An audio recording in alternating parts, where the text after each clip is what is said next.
Bem-vindos ao novo programa Sem Diplomacia, em Debate.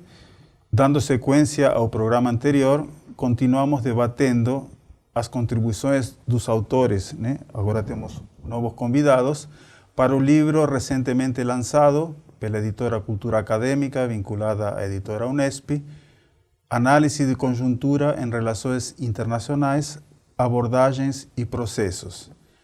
No programa anterior, dois convidados conversaram sobre a forma de elaboração do seu capítulo, a abordagem utilizada, a metodologia e o objeto de análise específico. Lembrando que esse livro é produto de um programa que o Instituto de Estudos Econômicos e Internacionais da Unesp desenvolve sobre análise de conjuntura internacionais, composto por um curso que é dado anualmente, o Espaço Sem Diplomacia, que se desenvolve em colaboração com a Assessoria de Comunicação e Imprensa da Unesp, e agora esse livro que é o produto da pesquisa feita pelo grupo.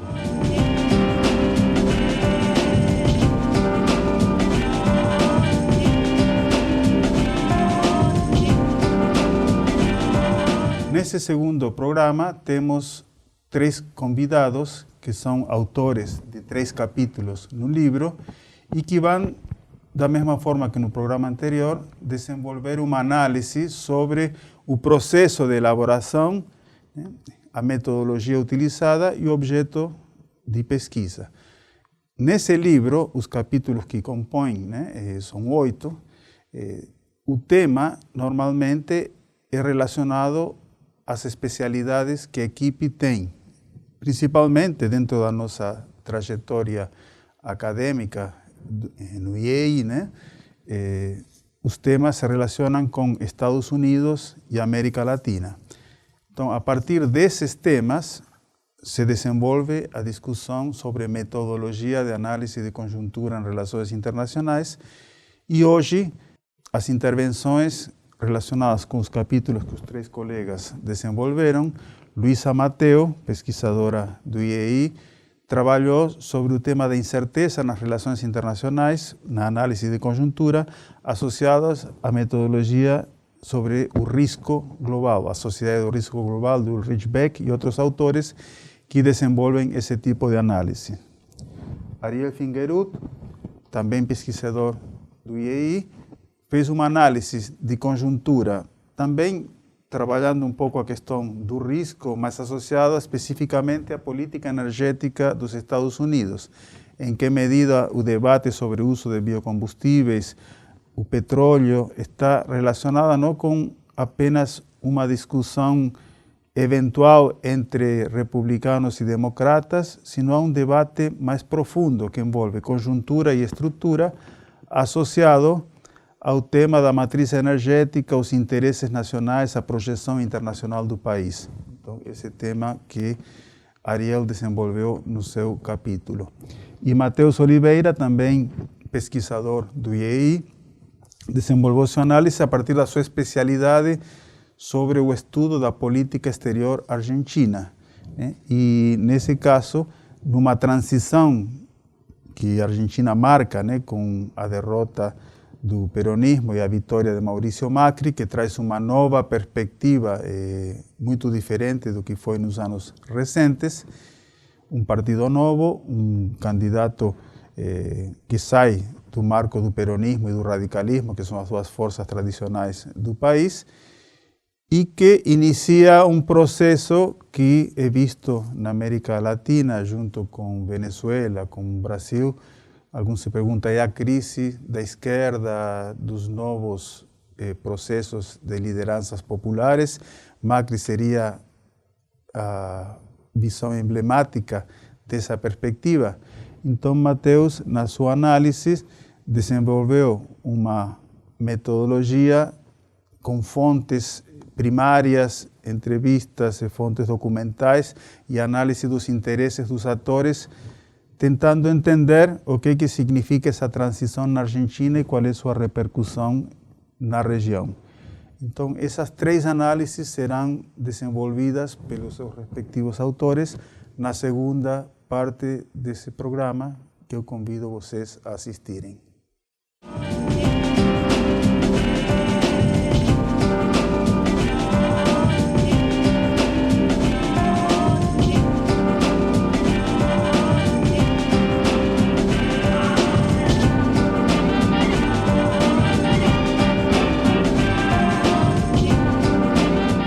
começo agradecendo o convite do professor Aerbi para participar desse projeto. O livro publicado traz o segundo capítulo de minha autoria, intitulado Abordagens Contemporâneas sobre o Risco nas Relações Internacionais.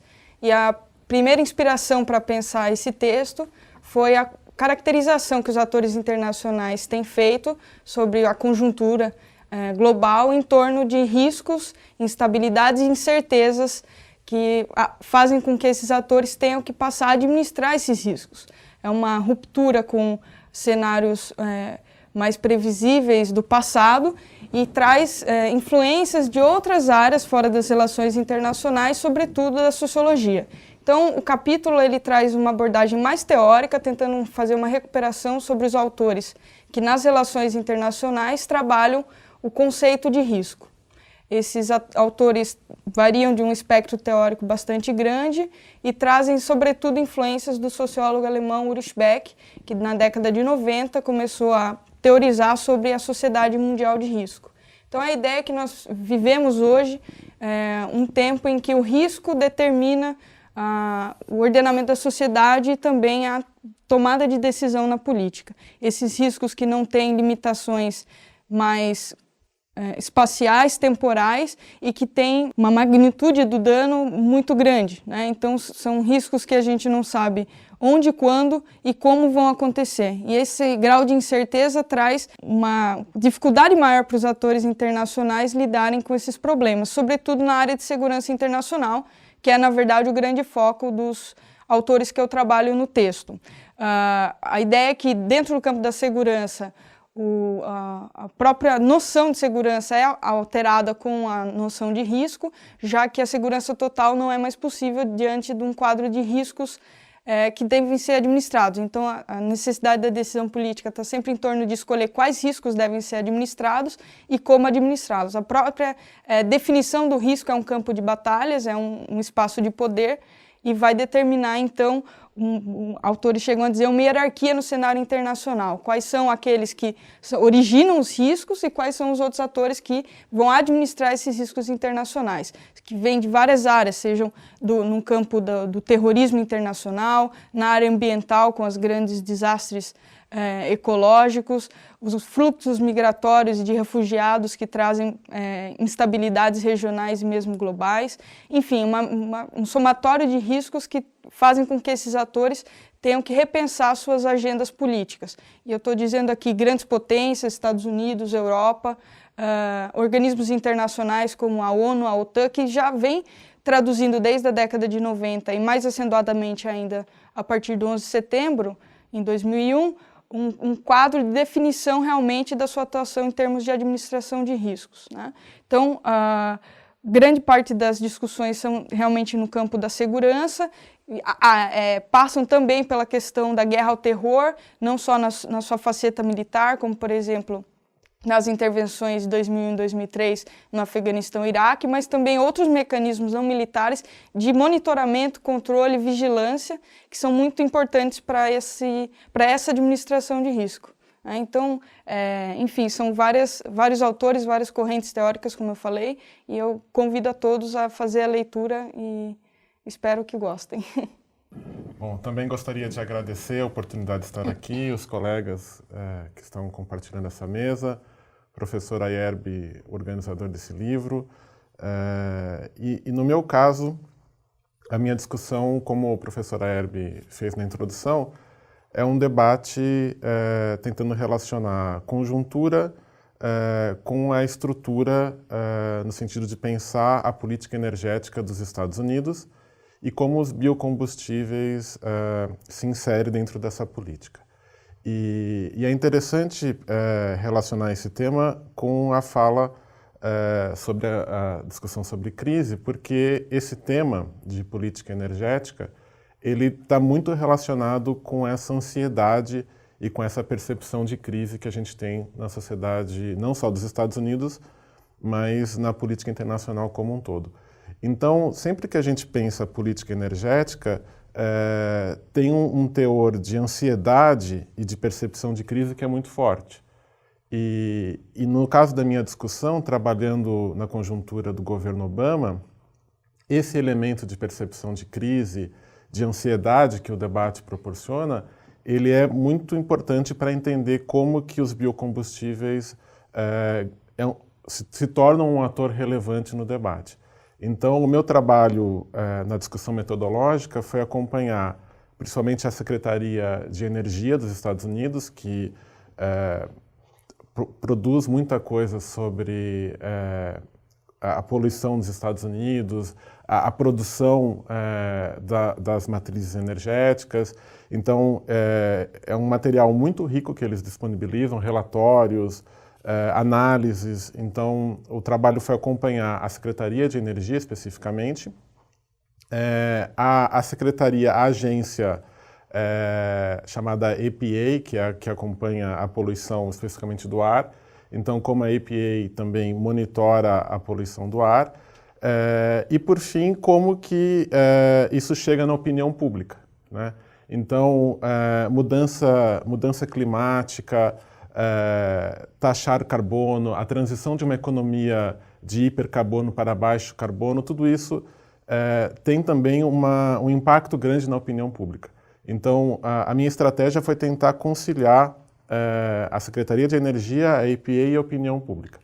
E aí a conclusão que eu cheguei, digamos assim, é que os biocombustíveis, eles tentam tanto ganhar força na opinião pública, com o argumento de que mais biocombustível significa menos poluição nos Estados Unidos. Então, a emissão de CO2 diminui na medida em que o aumento de biocombustível se concretiza. E eles tentam também convencer o eleitorado mais conservador que está preocupado com aquele tema da segurança energética. Então, na perspectiva da opinião pública conservadora, os Estados Unidos depender do petróleo do Golfo Pérsico ou do Oriente Médio é uma ameaça à segurança dos Estados Unidos. Então, mais biocombustível significaria mais segurança energética. Então, a opinião pública é um pouco essa. Agora, como que o Obama concretizou esse contexto? E aí é interessante notar que ele, de certa forma, manteve todas as possibilidades abertas. Então, ele não deixou de incentivar os biocombustíveis, mas também não deixou de manter os vínculos com os setores tradicionais da economia. Então, por isso que uma das marcas do governo Obama é essa ideia de manter todas as alternativas em aberto. Então, você investe em biocombustível, mas apenas como uma das alternativas que os Estados Unidos têm dentro da sua matriz energética. Então, a conclusão é um pouco nesse sentido. O Obama investe em biocombustível, ele compra essa alternativa para os Estados Unidos, mas dentro de outras possibilidades que os Estados Unidos têm. Então, ele é um entusiasta, digamos assim, dessa transição de economia para uma economia de baixo carbono, mas ele não conseguiu concretizar isso através dos biocombustíveis, embora seja, digamos assim, um ator que considera biocombustível muito relevante. Bom, eu também, como os colegas, quero agradecer ao professor Ayerbe pelo convite, tanto para participar do livro como do programa, então boa companhia. O texto com o qual eu contribuo para o livro analisa o contexto da eleição do novo presidente argentino, Maurício Macri, tentando avaliar possibilidades de mudança na política externa da Argentina e como isso estaria ou não se relacionando a um contexto mais amplo na América Latina de esvaziamento, de enfraquecimento, ou até de erosão dessas alternativas políticas que se apresentaram na região na primeira década do século XXI, o que foi chamado por diversos nomes. Alguns falam em giro à esquerda, outros falam em onda rosa, uma maré rosa que teria varrido a América Latina nessa região, nesse período. E do ponto de vista de execução do trabalho, eu acho que o principal desafio quando a gente está analisando um processo eleitoral, uma coisa que é muito recente, que ainda está se desdobrando, afinal de contas o Macri é presidente há apenas 7 meses, então é pouco tempo, é você conseguir filtrar aquilo que é mais ou menos relevante para entender o processo de uma forma um pouco mais profunda e tentar também construir uma análise que escape um pouco de uma mera narrativa dos fatos e tente, de fato, estabelecer uma análise, né? Tente extrair algum significado que não é muito visível na superfície. Então, no caso do texto que eu tenho no livro, o recurso utilizado foi história, foi entender, foi tentar contextualizar o processo eleitoral dentro do processo histórico argentino. Em que medida? O que significa uma derrota do peronismo? Como que o peronismo normalmente se articula como força política dentro do processo eleitoral? O que significa também a vitória do Macri como, de certa forma, um outsider, já que ele não pertence a nenhum dos dois grandes partidos tradicionais da Argentina, mas ao mesmo tempo em que não pertence aos dois grandes partidos, ele representa interesses e representa uma agenda que não tem absolutamente nada de nova, muito pelo contrário, é uma agenda que está posta no país há muitos anos, mas que historicamente não chegou ao poder pela via do voto, né? Normalmente a agenda e os interesses que o setor do Macri representam normalmente chegou ao poder através de golpes de Estado, que felizmente não foi o caso nessa ocasião. Então, do ponto de vista mais metodológico, meu esforço foi no sentido de situar esse processo atual dentro de uma abordagem mais histórica que tente compreender como isso se relaciona a questões que já estavam postas, sobretudo também para não exacerbar um ineditismo que talvez não exista, ou seja, de pensar que as coisas são muito mais novas ou muito mais distintas do que o que elas efetivamente são. E acho que é muito cedo ainda para a gente estabelecer uma avaliação do governo, porque está muito novo, está muito recente, mas eu acho que, de maneira geral, o que sobressai são duas coisas. No campo da política externa, de fato, está havendo a busca por uma reorientação, no sentido de aproximação com polos de poder tradicionais no sistema internacional, Estados Unidos, França, Itália.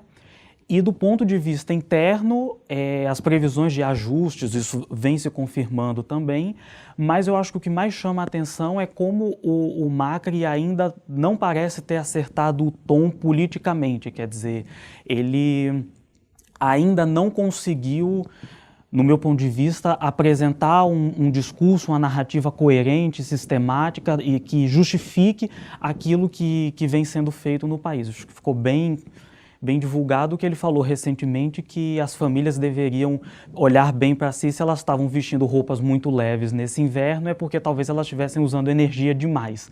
Então, para justificar isso dentro de um contexto de crise energética, eu acho que demonstra muita falta de tato político e acredito que a construção desse tato deve ser muito importante até para a sustentabilidade do governo dele no futuro.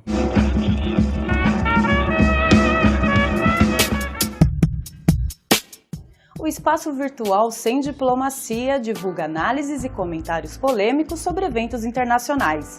Ele é uma parceria entre o Instituto de Estudos Econômicos e Internacionais e a Assessoria de Comunicação e Imprensa da Unesp. Suas fontes de referência são jornais, revistas, blogs, sites especializados, ONGs e outros meios em que o posicionamento dispensa o consenso da opinião pública. Ele debate a conjuntura internacional a partir de visões dos grandes meios jornalísticos, justamente porque vão direto ao ponto, sem rodeios, sem diplomacia. Seus artigos levam o mesmo título da fonte de origem, acompanhado de uma síntese explicativa sobre seu conteúdo e o link para acesso à versão completa. As análises da equipe do Sem Diplomacia ou de colaboradores externos são publicadas nas seções Opinião e Podcast. Os programas de debate discutem em cada edição as diferentes opiniões da conjuntura internacional. Seus videocasts trazem as análises da equipe sobre fatos de relevância internacional. Acesse o site www.unesp.br/semdiplomacia. Concluindo este segundo programa sobre análisis de coyuntura en relaciones internacionales, abordagens e processos, podemos dizer que as três apresentações mostram, coerentemente com as que fizemos no programa anterior, né, que há uma certa tensão na análise de conjuntura associada aos fatores de incerteza que cada vez mais aparecem, né? Incerteza que alguns analisam como risco outros analisam como cisne negro, né? E como a ideia do acontecimento, e que marcam a conjuntura desde o 11 de setembro de 2001, mas podemos ir anteriormente à queda da União Soviética, a Primavera Árabe, né? Uma série de eventos em que os analistas se posicionam a posteriori, porque aparecem de forma inédita, imprevisível, mas também há outros eventos, como a questão do petróleo, né? De repente, quem perguntasse 2 anos atrás, em dezembro, quais são as projeções, né, para a economia e para o petróleo no próximo ano, dificilmente diria haverá uma queda bastante acentuada e permanente do preço do petróleo.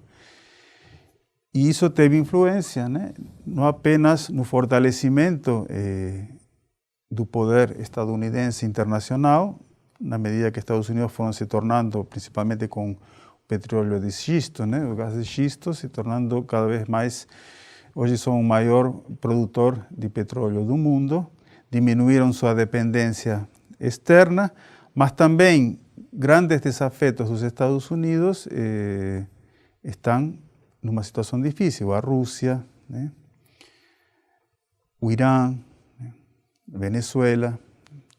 Então há esse tema que também está presente, né, nas abordagens de vocês, que é a energia ou o fator de risco como um elemento que fortalece hierarquias, né, e no caso os Estados Unidos, mas que também aparece na questão colocada por Mateus, porque a vitória do Macri não foi algo inesperado, mas vários meses antes, né, se imaginava que ele chegaria em segundo lugar, né, e seria bastante tranquila a eleição de Scioli, né, pela tradição do peronismo, pela força, mas ele conseguiu se viabilizar, ou seja, não foi uma surpresa total, mas de alguma forma tem um componente de algo novo, né? Nesse sentido, não, como colocou muito bem Mateus, não é novo nas políticas, né? Representa uma visão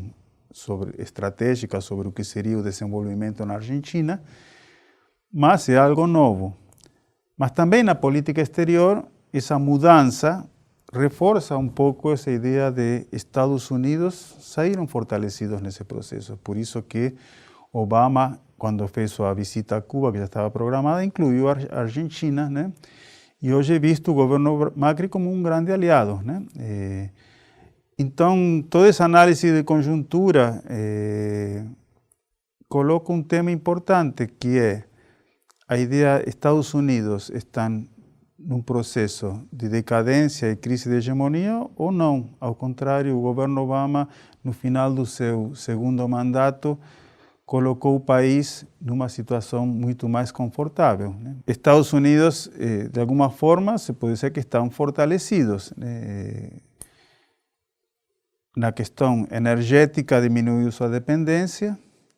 Do ponto de vista da crise econômica, né, que se acentuou a partir de 2008, não afetou tanto o país, né?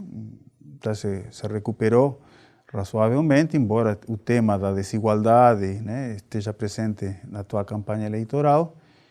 Diminuiu a lista de países que Estados Unidos consideravam patrocinadores do terrorismo, o último foi Cuba, né? Reatou, de alguma forma, relações com o Irã, né?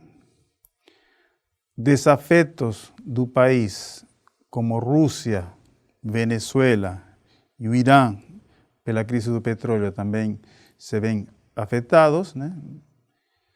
Então, o saldo do governo Obama seria favorável ou desfavorável do ponto de vista do poder internacional dos Estados Unidos. Digamos que não seria essa a perspectiva no começo do seu governo, que a ideia era que Estados Unidos estava em decadência e para muitos conservadores nos Estados Unidos, Obama de alguma forma era um governo fraco, né, que estava acentuando essa decadência. No final desse segundo mandato, seria essa a avaliação?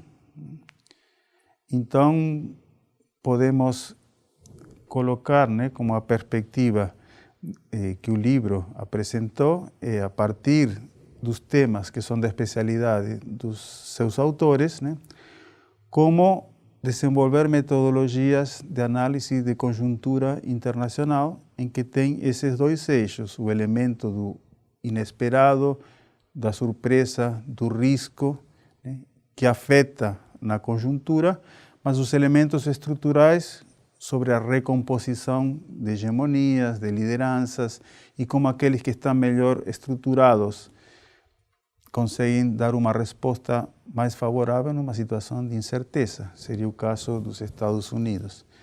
Então, com esse programa encerramos essa análise do livro que está disponível de forma aberta no site da Cultura Acadêmica, é um livro, um e-book aberto à consulta, e esperamos que essas discussões tenham sido esclarecedoras sobre como trabalhamos para chegar à elaboração desse livro. Muito obrigado.